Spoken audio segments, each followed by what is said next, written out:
Kita semua tahu bahwa kematian adalah sebuah kepastian. Namun, yang tidak banyak kita sadari, kematian juga adalah gerbang menuju penyesalan yang abadi. Saat ruh dicabut dari jasad, tirai pun terbuka. Seseorang yang telah meninggal melihat semua kebenaran.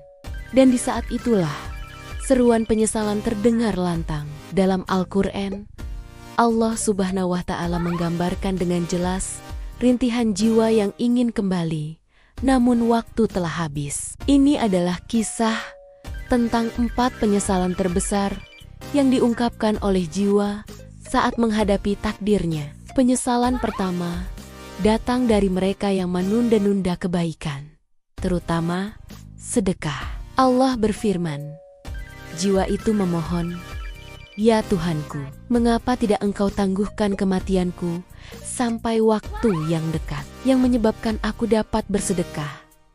Mereka tidak meminta kembali untuk salat atau haji, melainkan untuk bersedekah.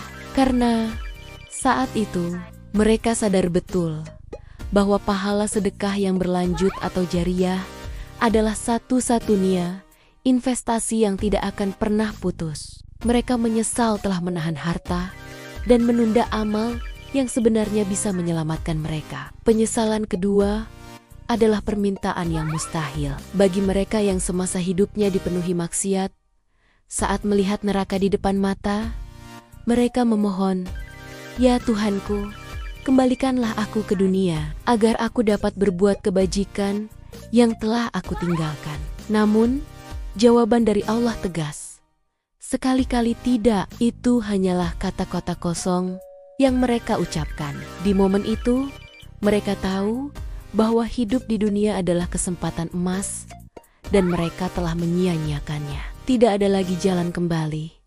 Hanya ada batas yang disebut barzah. Penyesalan ini universal bagi setiap muslim yang lalai, yaitu melalaikan salat. Rasulullah Shallallahu Alaihi Wasallam bersabda, salat adalah amal pertama yang akan dihisab. Banyak jiwa menyesal karena meremehkan syalat, menganggapnya sebagai beban, dan menundanya hingga keluar waktu. Mereka baru menyadari, salat adalah benteng dan pembeda antara iman dan kekufuran.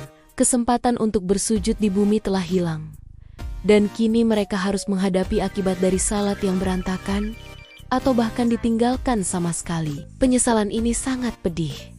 Penyesalan karena memilih teman atau pemimpin yang menyesatkan. Jiwa itu berteriak, "Aduhai celakanya aku. Sekiranya aku tidak menjadikan si fulan itu sebagai teman akrabku." Mereka menyesal telah mengikuti orang-orang yang menjauhkan mereka dari ketaatan.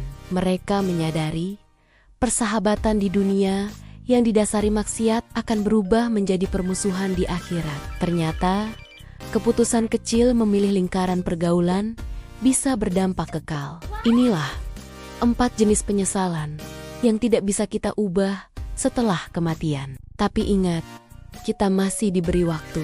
Pintu tobat masih terbuka lebar. Jangan biarkan penyesalan dikubur nanti, sama dengan penyesalan yang Anda rasakan hari ini. Segera berbuat baik, perbaiki syalat, dan pilihlah teman yang mendekatkan Anda kepada Allah. Waktu kita sangat berharga, jangan sia-siakan.